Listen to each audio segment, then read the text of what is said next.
You ask Tiger to solve. This deals with linear equations with one unknown. The final result is 8 equals 11 over 9.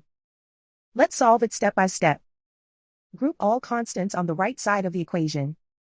Add 5 over 9 to both sides. Combine the fractions. Combine the numerators. Reduce the zero numerator. Simplify the arithmetic.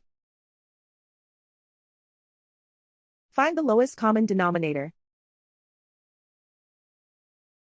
Multiply the denominators. Multiply the numerators. Combine the fractions. Combine the numerators. And so the final result is 8 equals 11 over 9.